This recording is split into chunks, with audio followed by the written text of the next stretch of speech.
Welcome to the Loughborough University Nationalism Network seminar series. My name is Marko Antonsic, and it's a big pleasure today to introduce my dear colleague, Michael Skey. Loughborough University is a senior lecturer in media and communication studies, has been at Loughborough for some times, and together we did we collaborated on a few things, particularly the recent co-edited book on everyday nationhood. However, Michael is particularly renowned for a book that was published in 2011, so it's 15 years today, and we take this opportunity to celebrate the book, which is exactly here with me. I'm conscious that the camera is a bit blurred, but here's the book. One day I should ask Michael to have a signature on that book.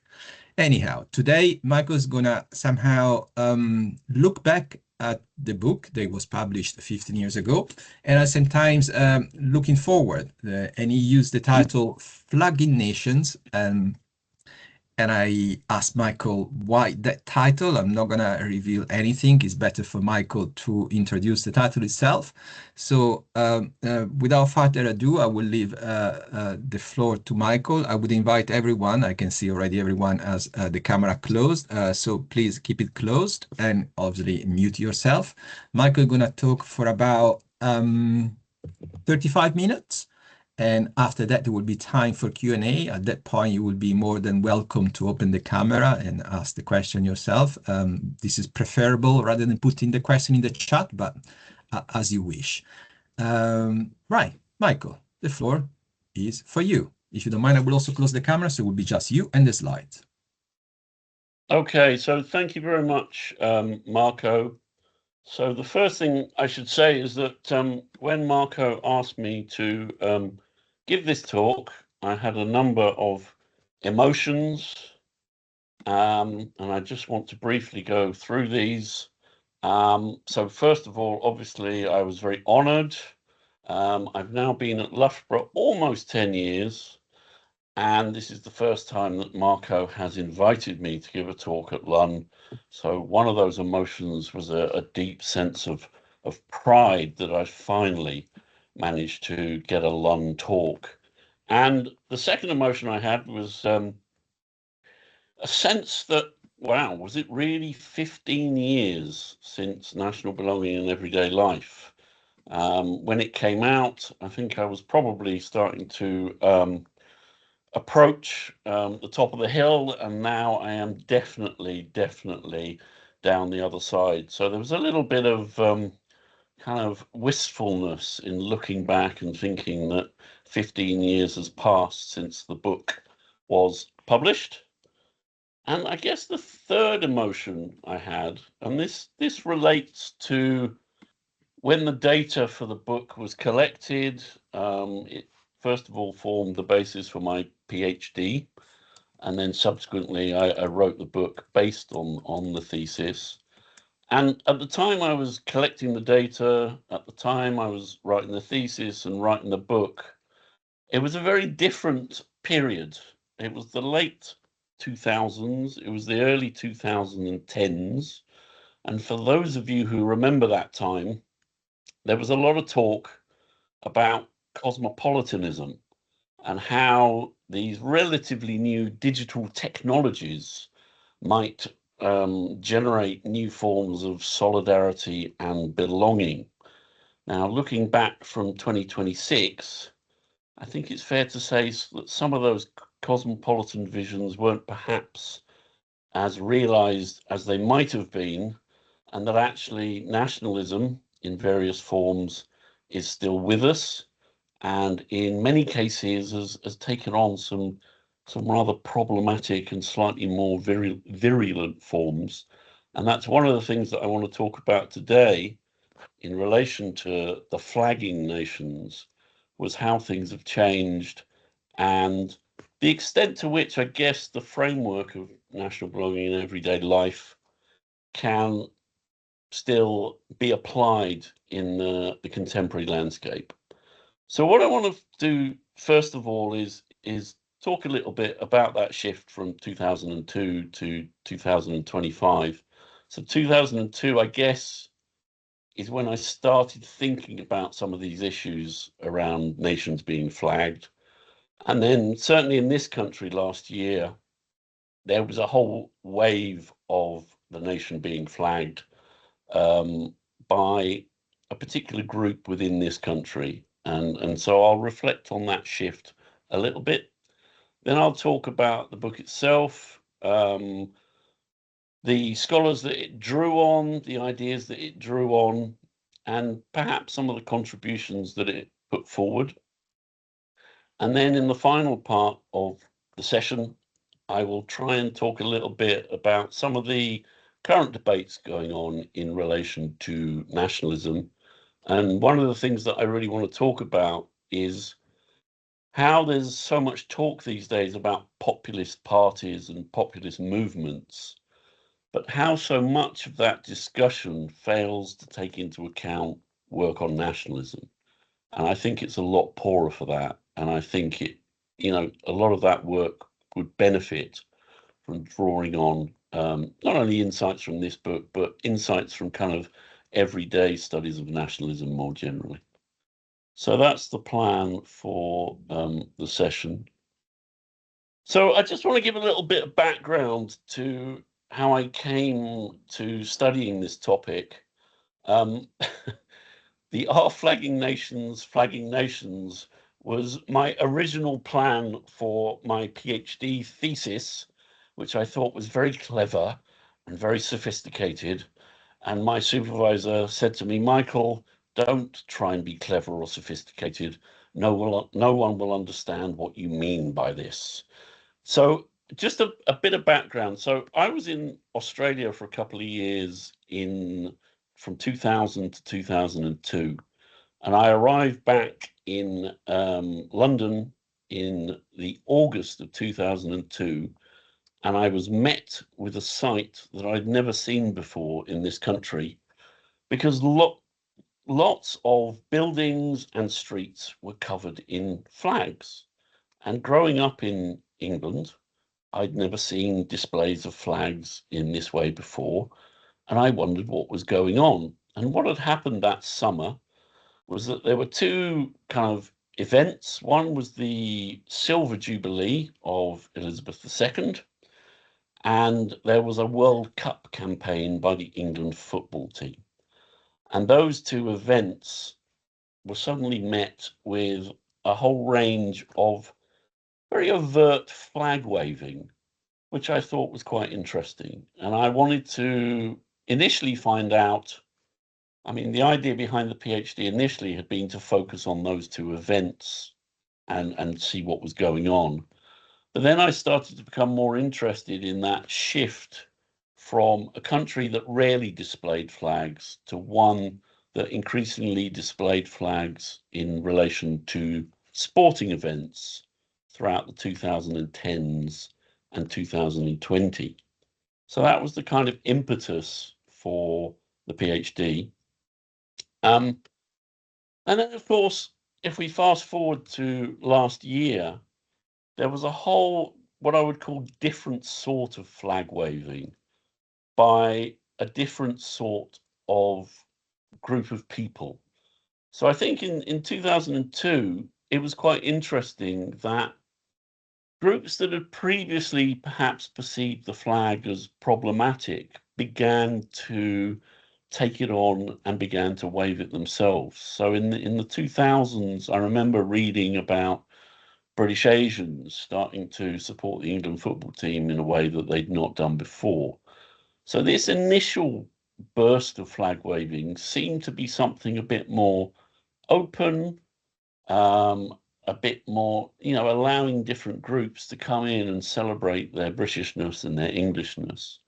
Whereas in 2025, I think it's safe to say that those displays of flags were much more exclusive. They were displayed by a certain group of people, and they were a kind of more aggressive display aimed at others within the nation. And so one of the things that I want to talk about today is how we've moved from those displays of national flags that are slightly more open, slightly more inclusive, to ones that are certainly seen by many commentators to be much more exclusive and waved by particular groups within England in particular. And I do remember myself coming up to Loughborough one day last year and seeing the flags and thinking, oh, you know, something significant has changed in this country in that kind of 2 decades since I was doing my PhD. So that provides a little bit of background for what I'm going to talk about today.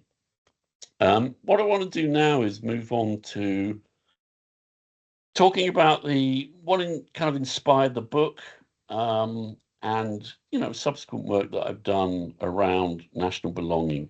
So you probably won't be surprised to learn that the starting point is Mick Billig's seminal work, Banal Nationalism. I remember reading this in around 1998 and thinking, oh wow, this is what has been missing from studies of nationalism. And this was the book that kind of inspired me, continues to inspire me. And I won't spend too much time talking about it because I'm sure you're all very familiar with Billig's argument that nationalism has been and continues to be associated with extremes. And Billig's argument was that actually huge parts of many people's everyday life around the world can be defined in relation to national frameworks that are so taken for granted that we barely notice them anymore. I just wanted to give this example. This is the one I give to my students about banal nationalism. And I really enjoy the fact that the weather here in this example, we're not allowed to see the weather in the Republic of Ireland because it's obviously not part of Britain and Northern Ireland. And so, something so obvious as the weather becomes nationalized in this representation. The other thing that I just wanted to talk about briefly in relation to Billig's work, which I think gets overlooked sometimes, is the extent to which it is nations operating in a world of nations. That there is an ideology that says and has become established that argues that to operate effectively in the contemporary era, one has a nation with its own territory, with its own government, with its own flag, and that this is one of the key ways in which nationalism is reinforced in the contemporary era. So it's not just about individual countries and the ways in which they have these particular symbols and features, but it's this wider ideology that operates across the globe as a whole. And we see global institutions collecting data and information that is based around national differences. And I think that is another thing from Billig's work that is very important and then perhaps gets overlooked sometimes. So I just want to move on now and I guess highlight a couple of issues that perhaps I had with Billig's work as influential as it was. So, Calhoun's quote there indicates that we need to understand banal expressions of nationalism in relation to the more extreme ones. But I also think there were a couple of weaknesses in Billig's work. And that was around kind of differences, variations within a given nation. And was nationalism banal for all groups within a particular nation? And evidence suggests that that's not the case, that some groups are much more established than others. And then I guess the second question that I asked, which I still think is quite important, is if nationalism is banal for some groups, what does that mean for them?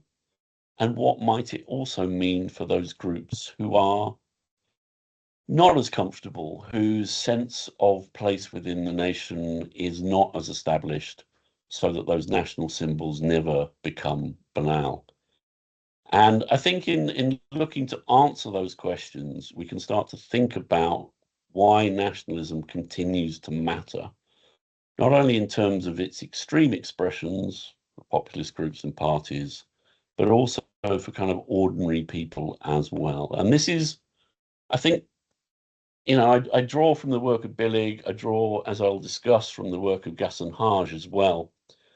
But I think one of the key contributions of national belonging in everyday life was to engage with work from things like microsociology, from social psychology, which look to understand how everyday features came to matter to people. So everyday routines, everyday spatial and temporal regularities,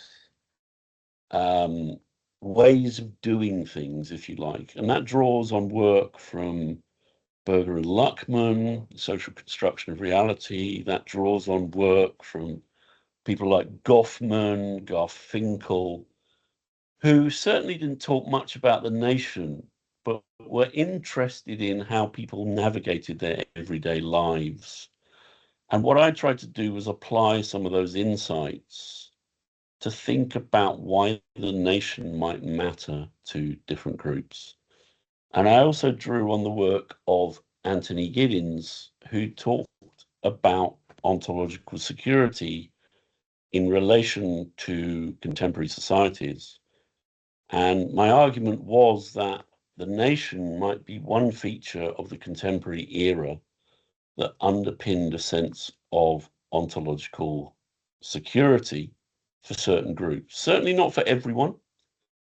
Some people would be much more invested in the nation than others, but for significant numbers around the globe, their place within the nation, growing up in a given nation, feeling at home there, understanding how to get on with things, how to engage with others, that gave them a powerful sense of familiarity, predictability, and security.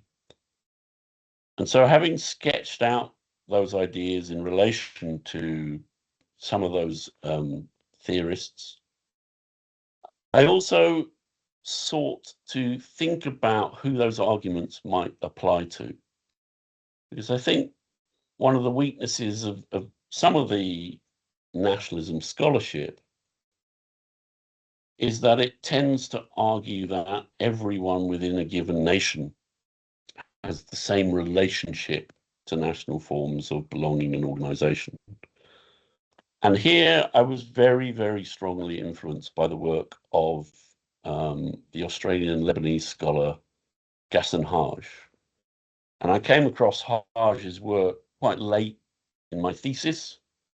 And when I read it, it was kind of, everything kind of fell into place at that point in time. And it made so much sense in trying to understand my own empirical data.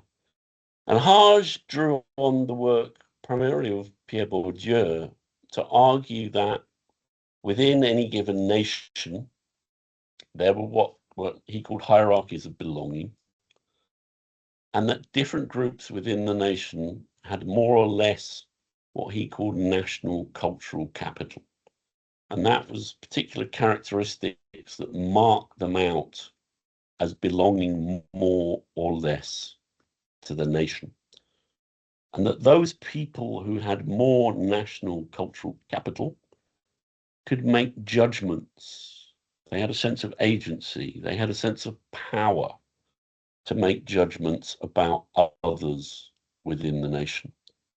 And I think that's quite important. So it was a combination of Billig's work, those theories of the sociology of everyday life, the psychology of everyday life, and then Gaston Hage's work on hierarchies of belonging that I tried to pull together in national belonging and everyday life.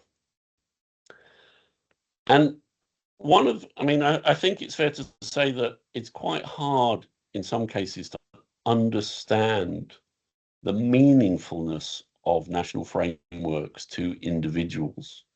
And one of the ways in which we can do this is in relation to questions of immigration, because immigration highlights the value and the place of the nation to different groups. So by looking at debates around immigration and not necessarily focusing on those who are seen as problematic, because that is a lot of what scholarship within the social sciences does.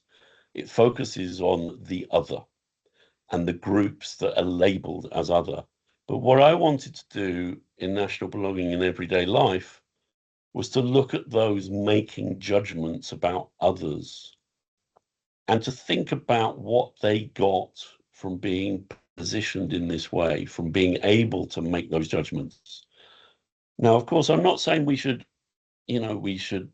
validate those judgments, but if we want to understand where this group is coming from, we need to understand why they're talking about immigration in this way. And we need to understand how it positions them within the nation. And it positions them as the people that belong without question, and the people that can claim a whole range of resources. Now, that might be actual resources, access to jobs, access to housing, but also forms of a sense of belonging, a sense of community that might be important to them as well.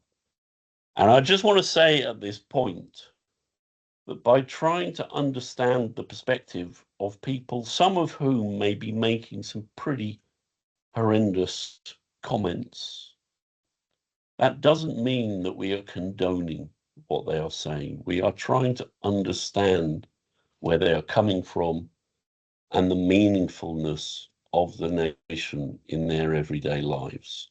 And I think this quote from Melissa Aronzik is very useful in trying to distinguish between trying to understand how people are making sense of their lives and drawing on national frameworks, but not condoning it.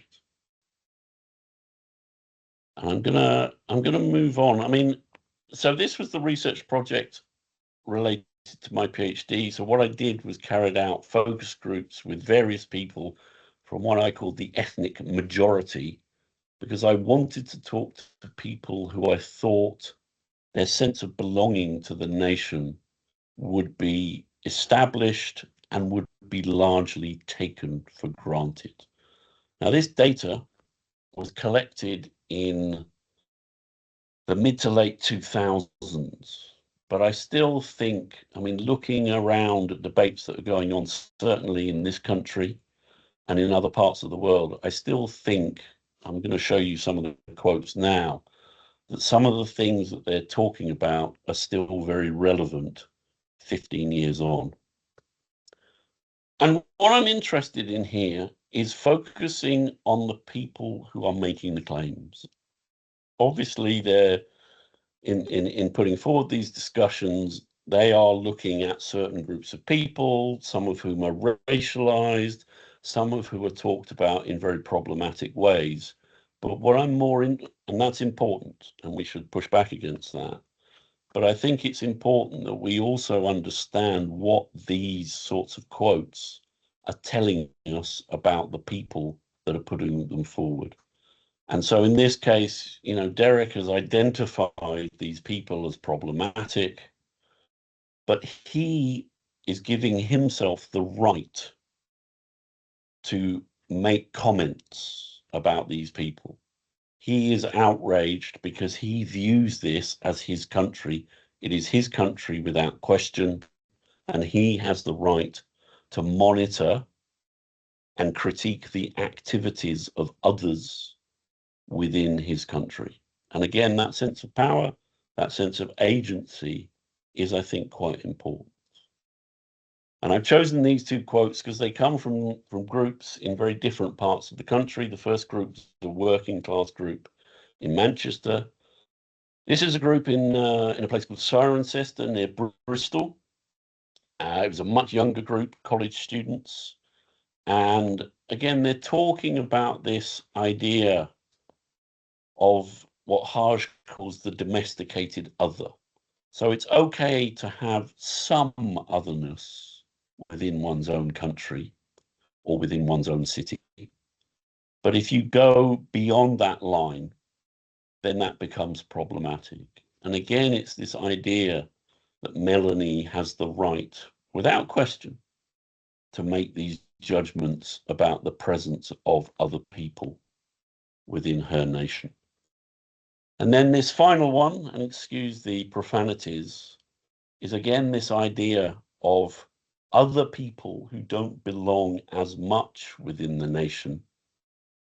And in this case, Charlie is saying that he finds this problematic because, again, he is one who belongs without question.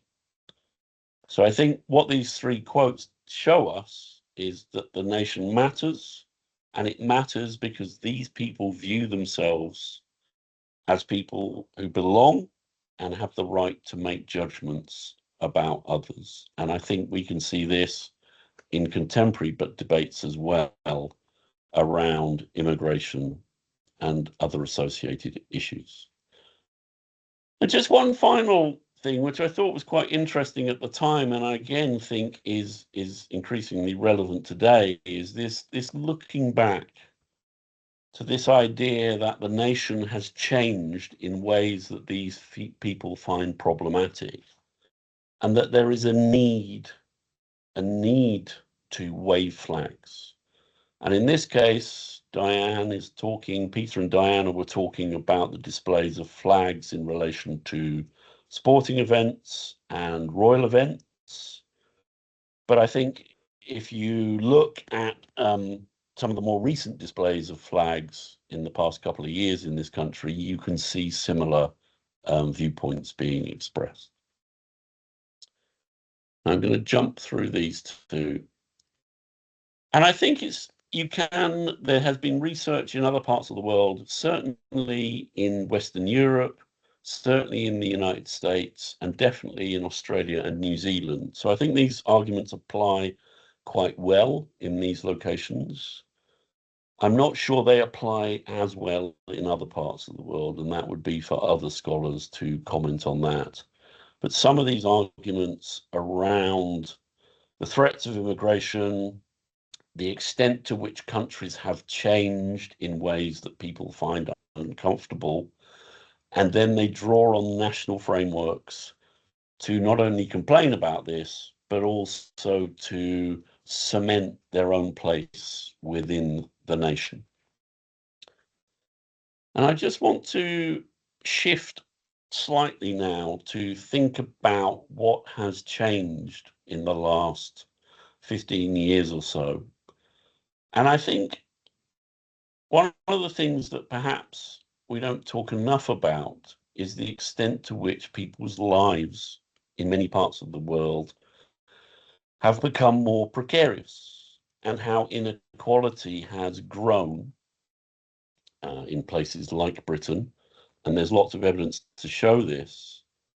And I think people are angry and they feel disenfranchised. And one of the few things that they have left in their lives that kind of gives them a sense of agency and power is the nation. And so they talk about these sorts of issues in relation to the nation rather than in relation to, say, class or inequality. So I think that's, in thinking about what has changed, I would say that levels of inequality have gone up. People are increasingly feeling disenfranchised and frustrated, and they are drawing on these taken for granted national frameworks to try and make sense of their lives. And, one of the arguments I made around Brexit was I thought that Brexit was a response by a group of very frustrated people who couldn't care less about the European Union, but they were angry about changes in their lives. They were angry about rising inequality, and they expressed that through Brexit because they were told by the powers that be not to vote for it. And just for the final couple of minutes here, I just want to touch on recent debates around populism, which have been obviously growing and very influential over the past few years. And it continues to amaze me how those who study populism don't engage with those who study nationalism. Because, as we all know, populism makes appeals to the people, but those people are almost always, and I'm going to skip forward here to give you some examples, expressed in national terms. So these are populist protests happening in Britain, happening in France, happening in Germany, happening in Poland, happening in Italy, and every single one of them is being articulated through a national lens. And I think it is incumbent on scholars of nationalism to engage with these debates, because so much of the time populism is being talked about in relation to the nation, but it tends to be only talked about in relation to more extreme forms of nationalism. And I think we need to bring in some of our insights from studies of everyday nationalism to kind of complement some of these approaches. The other thing I'd say around populism is, and maybe this is my background in comms and media, is that digital media have made a huge difference over the last 15 years or so. Once seen as the potential to generate a global or a European public sphere, I think it's fair to say that the features of digital media have often led to fragmentation and echo chambers, and that algorithms now are privileging emotional content that drives particular responses that don't lead to the expansion of the public sphere. So I think it's also worth taking into account, if we want to think about what has changed since 2011, the impact that digital media have had. And so I've got a couple more slides. So I guess I've already made this point, but this is, I think, important. I'm guessing that most of the people who are here will have an interest in nationalism scholarship, and that one of the things that we need to do is to bring nationalism scholarship, including work on everyday nationalism, into our understandings of populism, the people that are attracted to populism, but also the fact that so many expressions of populist parties and populist movements are linked to the nation. And this is really, really important in relation to the US in particular. I mean, nationalism scholarship in the US is very limited. There are people working in sociology, people like Rogers Brubaker, for example. But in places like political science, you very rarely see work on nationalism being taken seriously. So I think that, in terms of trying to make sense of what is going on, we need to make more efforts to engage with those who are working on populism, populist parties, and populist movements. So this is my final slide. So I hope Marco is very pleased with me, because it's almost 35 minutes on the dot. And I just wanted to finish with a paraphrased quote from a sociologist I admire a lot, a guy called Les Back, who's done some really interesting stuff on racism. And the original quote refers to racism. So his argument is that rather than dismissing racism as bad or wrong, we need to ask what people are doing with it. What are they using it for?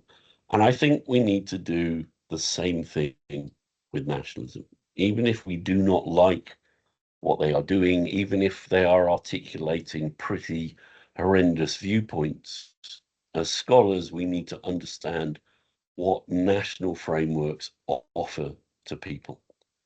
And my argument is that it continues to offer them a sense of agency, a sense of belonging, some degree of power in an era where other sources of power may have diminished.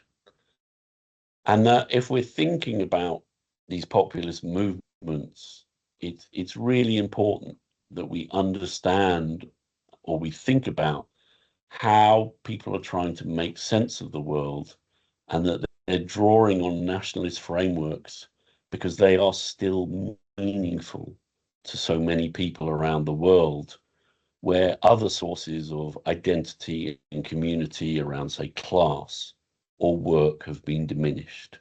And so national frameworks still matter to so many people because they are continue to be implicated in their everyday lives. Thank you very much for your attention.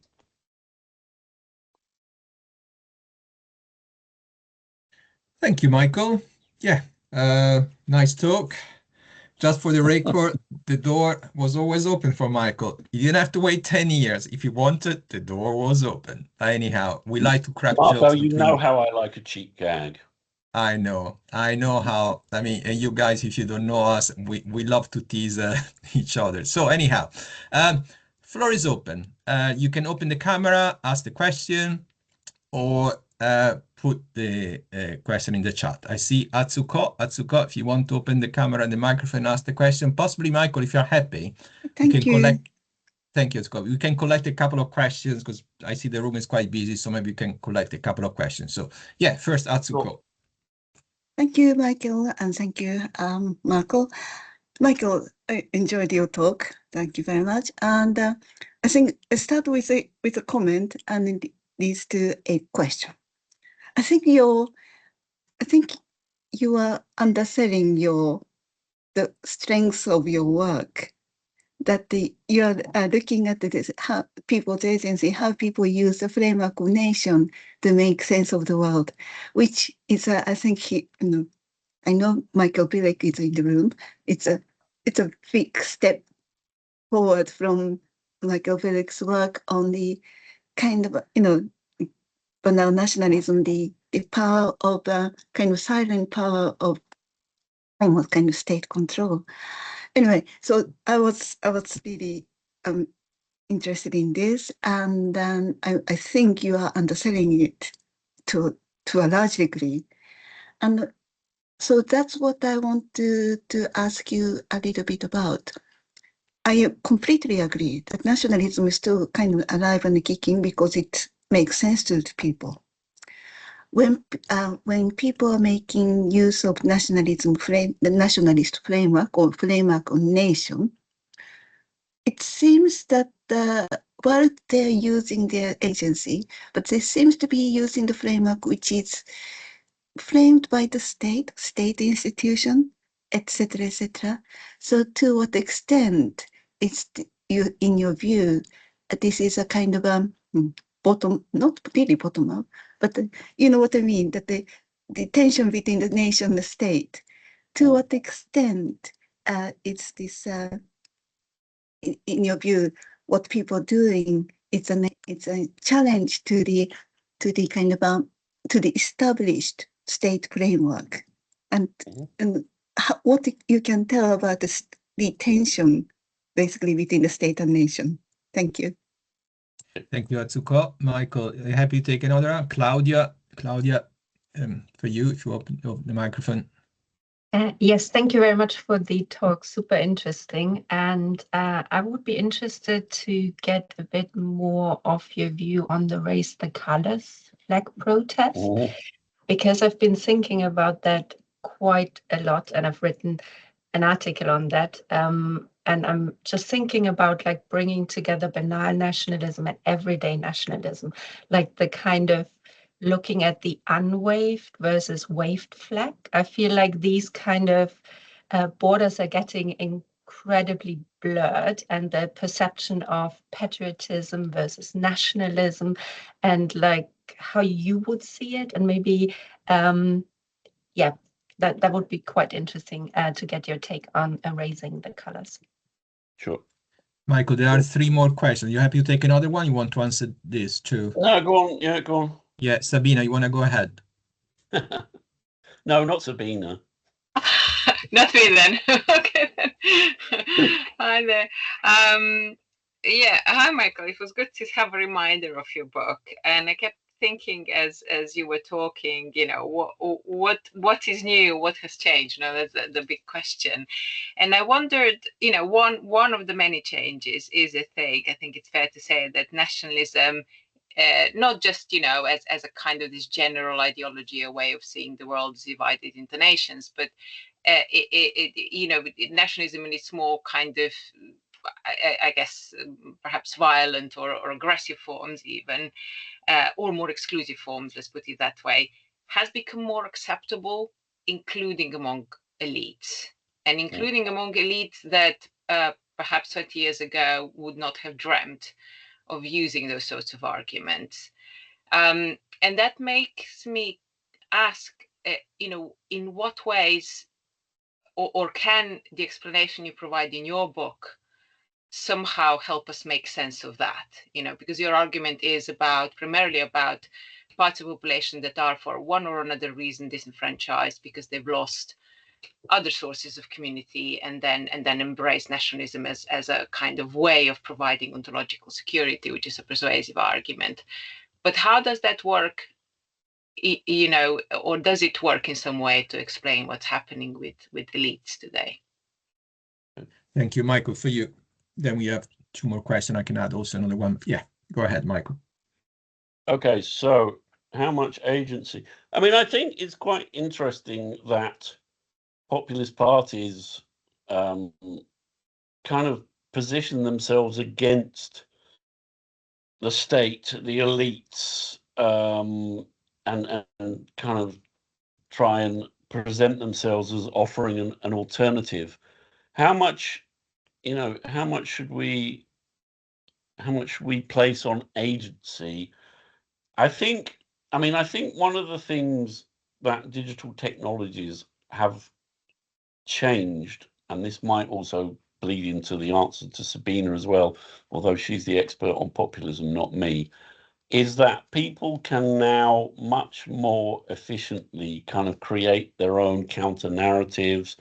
They can share ideas around the nation in a way that they couldn't in the past, and they can come together and they can coordinate in a way that they couldn't do as effectively in the past. So I think, you know, there are, I don't know if it's challenges to the state or particular governments. I think it's probably more about challenging particular governments, you know, who have control of the state apparatus. So I don't think it's a direct challenge to the state itself, but, you know, the operation of government institutions, and then, you know, the capture of government institutions in the case of, well, the United States, for example.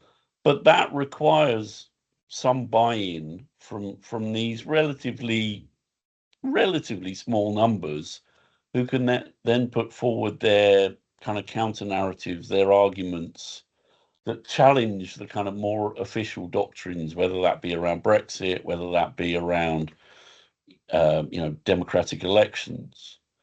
So I think, yes, you know, the state matters, government institutions still matter, but I do think there has been quite a profound change over the last 15, 20 years around narratives around nation, and the mobilization of particular groups who can then raise their issues and present an alternative in a way that perhaps they couldn't have done that in the kind of mass media era.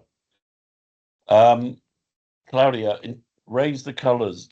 I mean, from what I read about them, they're quite an interesting group, because they have a background in the far right and were funded by some pretty unpleasant people as well. And they've tried to make this seem like a grassroots operation that kind of captures the attention of ordinary people, who then, I guess, buy into it. And again, that, I guess, is partly linked to the role of digital technologies.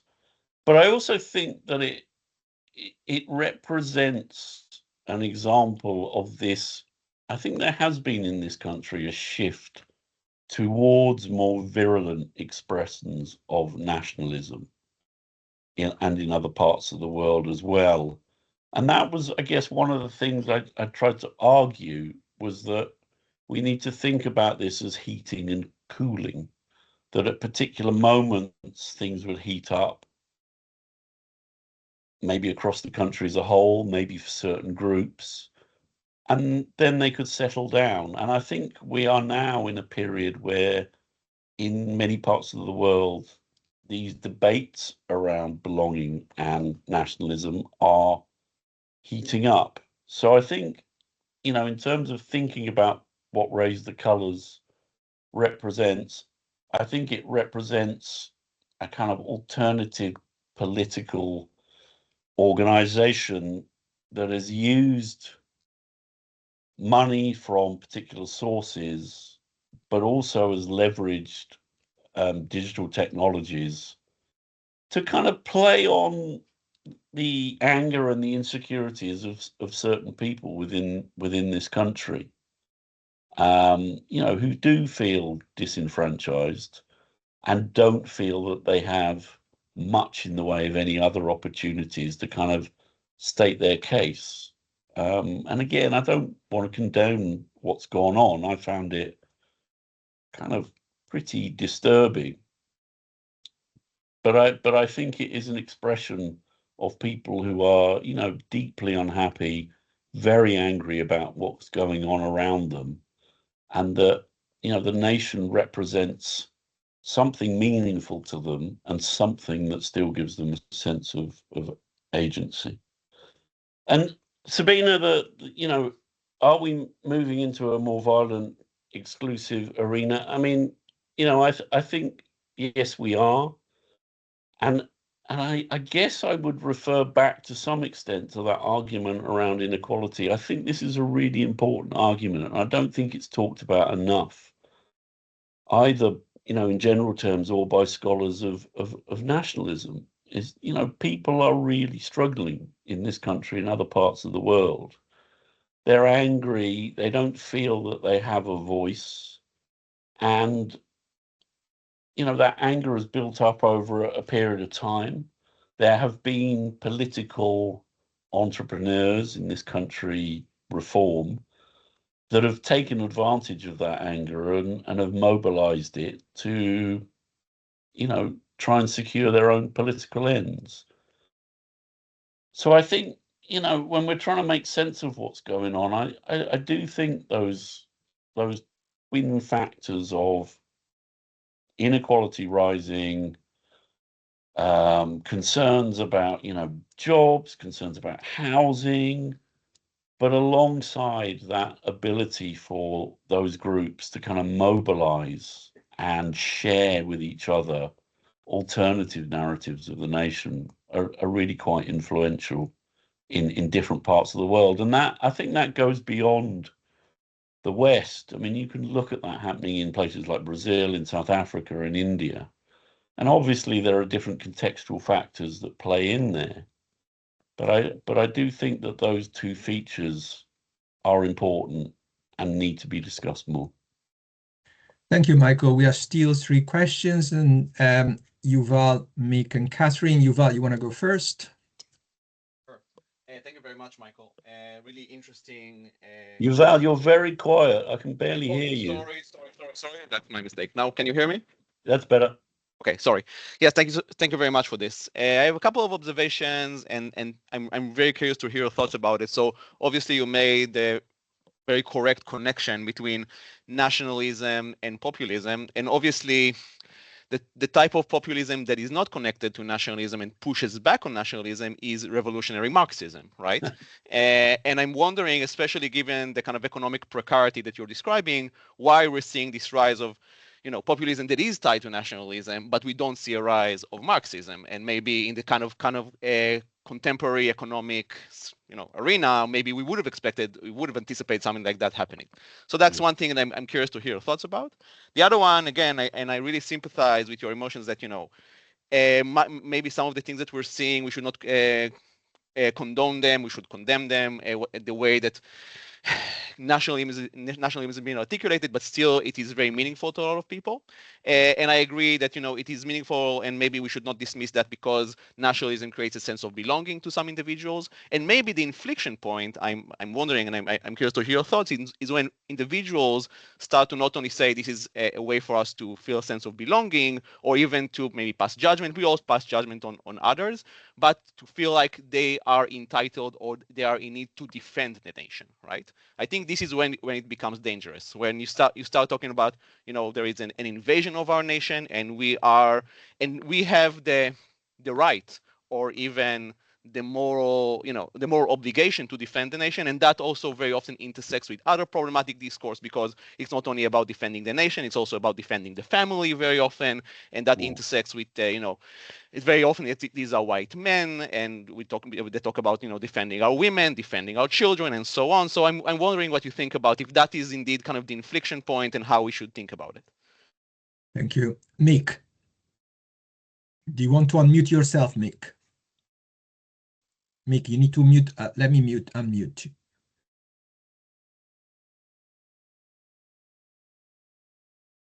you. You are still mute, Mick. Right. Yeah. That's now is okay, Mick. Yeah, you can go. Yeah. Sorry, I've been pressing the wrong buttons in themes. I'm not used to it. I thought this was a superb talk, and I really think, Michael, these are things you must continue to pursue, because they're going to yield such big insights.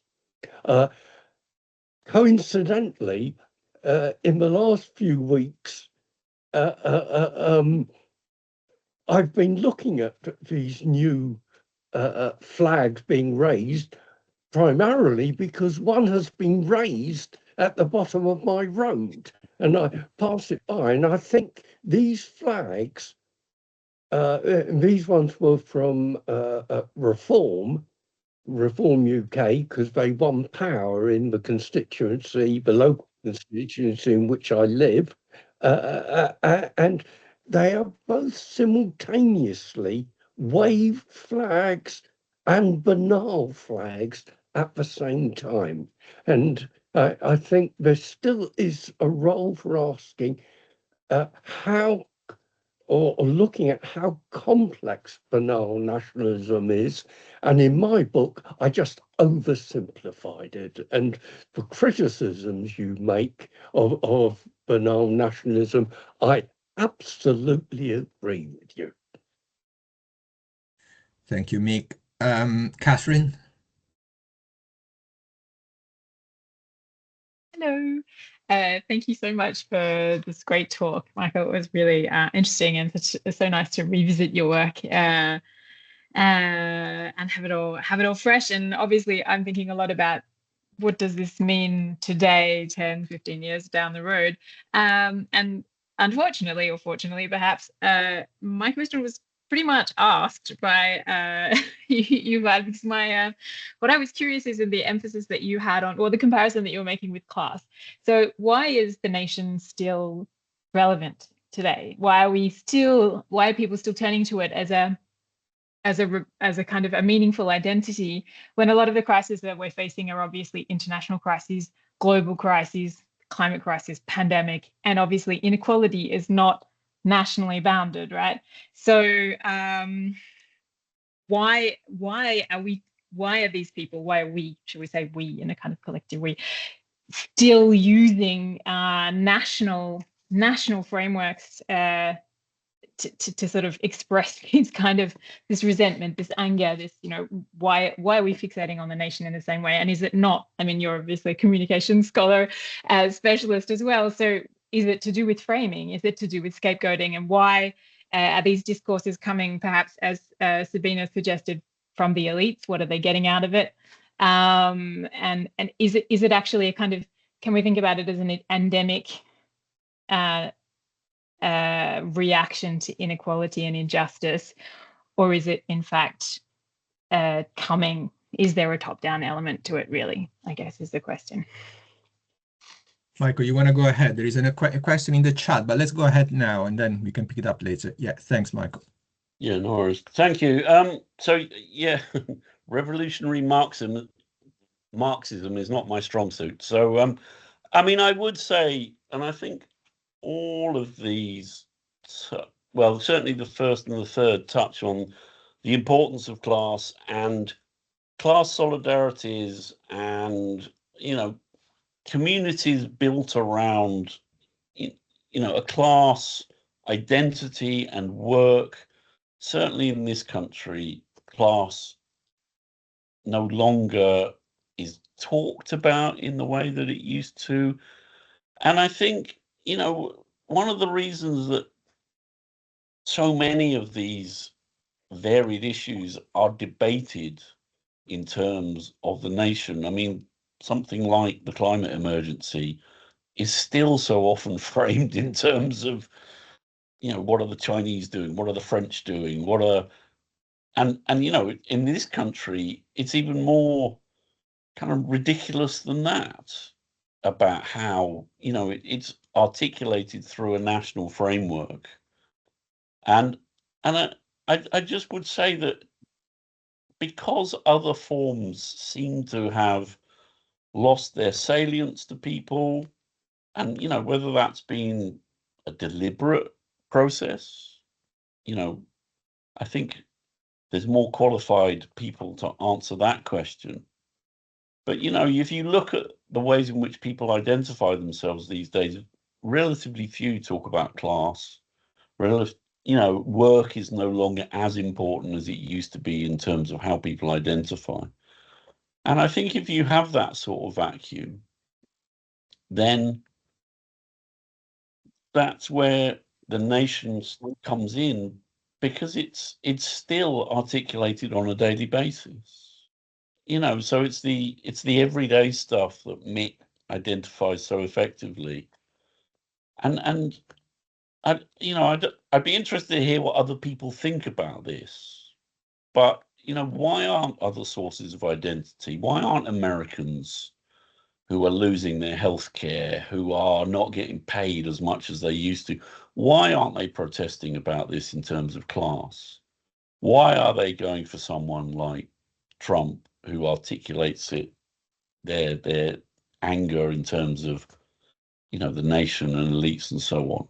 And I you know, I really do think it is a case that those alternative forms of solidarity, you know, in this country, it might have been Europe at one stage, and that's kind of been chipped away at as well. So I think you know, it's interesting how in this country, regional forms of solidarity, which are again quite strongly tied to work, are also rejected. So, you know, regional and local and city mayors in some parts of the country have been pushed back against.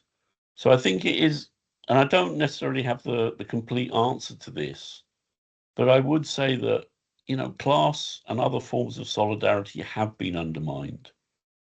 And the nation is, you know, it's such a big part of people's life. It's almost like a button. If you are, you know, a political party looking to, you know, generate resonance, you can use the nation as a way, and that, you know, people will respond because it's still a part of how they define themselves and who they are.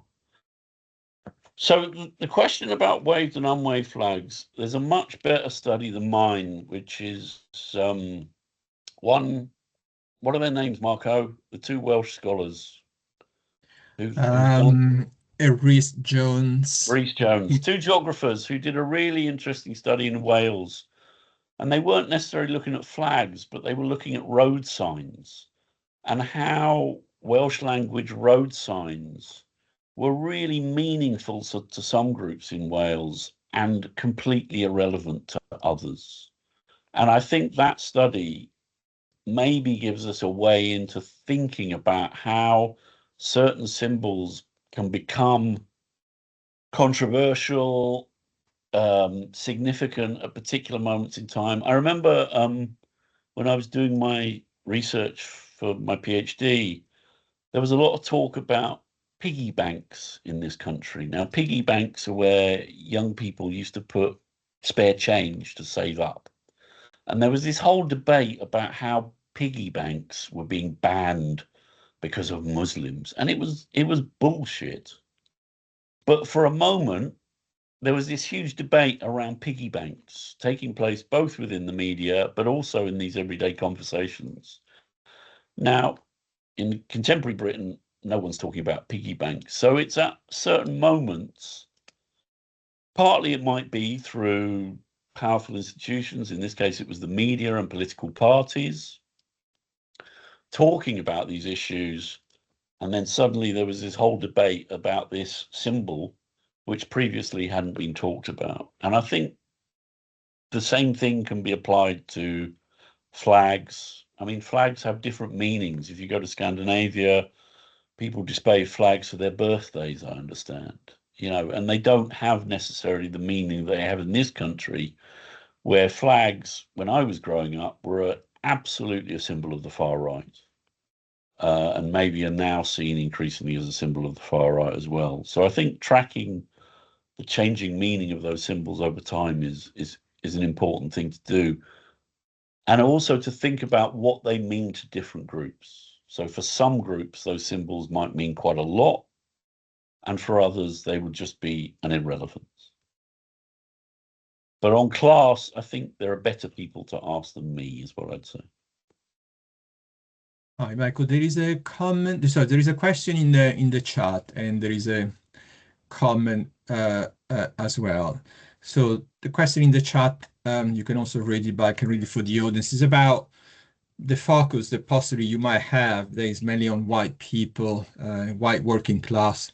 Whereas when we talk about working class, obviously it's not just the white. So the question is basically in asking about the role of race.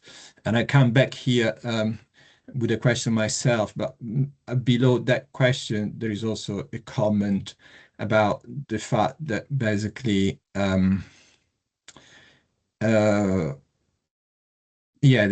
I think we also need to consider that identity claims have been splintering more and more, particularly if you look at gender and sexuality. Is more of an observation than a comment. I will leave it. I will leave it to you to read it. But let me go back as well, and then given the time, possibly we might end up here unless there are other questions in the room. To the question of class, to the question of race. So when you ended your presentation, you mentioned that nationalism matters because it offers agency, power, sense of place, sense of belonging to people.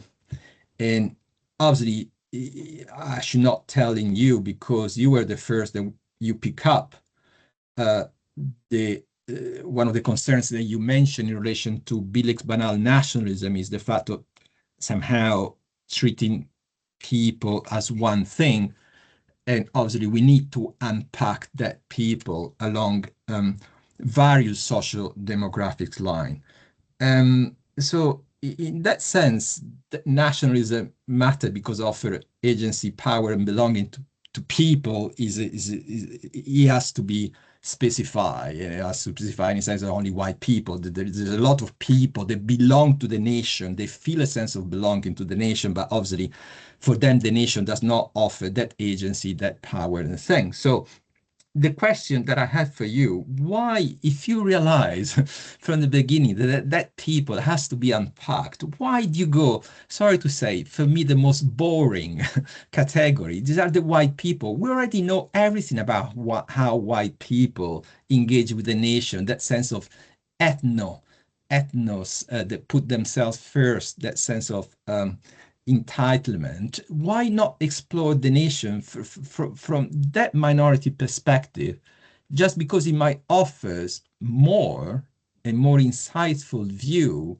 on the plurality, on the complexity of what otherwise, if we just focus on the white people, it seems, yeah, it seems pretty straightforward. There's this ontological security, the sense the nation is there. Why you didn't go for that? So just more of a personal curiosity. Why you didn't explore the nation beyond that white group? Okay, so I mean, I could give a very flippant answer because there's a very, very good scholar at Loughborough who's already doing that. A guy called Antonsic. You might have heard of him. I didn't exist before, man. I will. It's an easy answer. Yeah.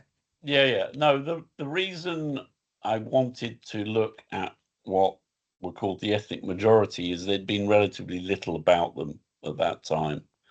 And I was interested in, there hadn't been much work on trying to understand how the relevance of the nation to people who took their sense of belonging to it without question. No one would ever question them about whether they belong to the nation. It was completely taken for granted.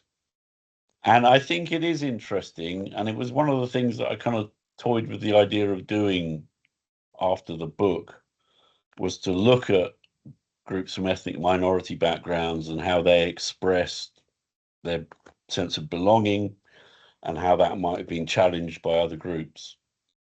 But I thought there was a lot of work being done on ethnic minority groups, on migrants, however you want to label them. And there was relatively little on the ethnic majority.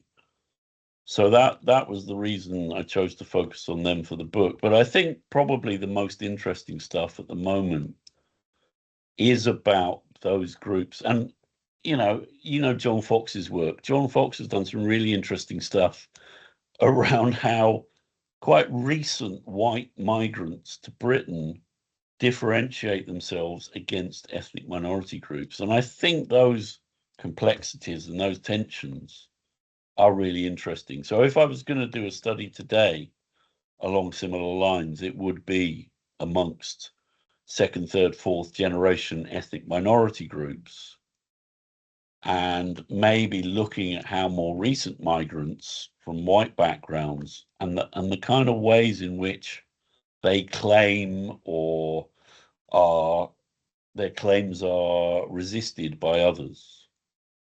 But yeah, I don't think there'd been too much work. Maybe Gus and Haj looking at that group and trying to make sense theoretically of what they had in terms of the nation. Can I say one other thing as well? Sorry, this was in response to Yuval. I forgot to mention this. I think when I was writing the book, there was a lot of discussions of how progressives could articulate more open narratives of the nation that could bring in ethnic minority, working class groups, etc. Now that seems to have disappeared. You know, I remember Labour at the time talking about this a lot, you know, and there were some attempts made to offer kind of more inclusive, more open narratives of nationhood in this country, whether in relation to Britain or England. And I think that is really important, because what seems to have happened in the last few years is, you know, if you still consider Labour progressive, I'm not sure, is that Labour has given up on that. And Labour has simply adopted the close of reform. And I think academics, those in political movements, need to offer alternative narratives of nation that are more inclusive and that can, you know, put forward ways that engage other groups within the nation as well, whether they be gendered, whether they be classed, whatever it might be. Yeah, Michael, I mean, I'm not sure whether you want to comment or answer the question that was in the chat, which has been actually picked up also by Nassar here. They're both basically pointing out that we need students of nations and nationalism need to take processes and dynamics of racialization more seriously, because the moment there is a lack of attention to this issue. Yeah, I mean, I think that's quite sweeping in terms of all scholars of nationalism. I think, you know, there are a number of studies that do take it seriously. Well, I mean, Nassar is one of them as well, I should say. yeah, absolutely. And, you know, I think there's been a lot of interest in how certain groups, whether in Britain or in other parts of the world, have been excluded on the basis of, you know, racist categories. You know, I took a slightly different path. In terms of, sorry, I'm just reading the. I mean, my concern around the populism approach is that I don't think scholars in the social sciences take nationalism seriously and critically. And they see nationalism as this kind of, oh, it is extremism, and they don't understand the ways in which the nation is implicated in their lives, so many people's lives. So I guess my criticism would be that they don't engage with work on nationalism at all. Yeah, And I think they need to do that. And then, you know, obviously those debates around racialization come into it as well. yeah, fully agree on that point. And yeah, and I'm conscious of the time. So thank you again, Michael. Great presentation. I'm sure everyone agrees on this point. I'm just reminding people that the last LUNN talk will be on the 13th of May with Sarah Faris from Goldsmith. She will be talking about FEMO nationalism. So thank you very much. And yeah, have a great day. Thank you. Thank you.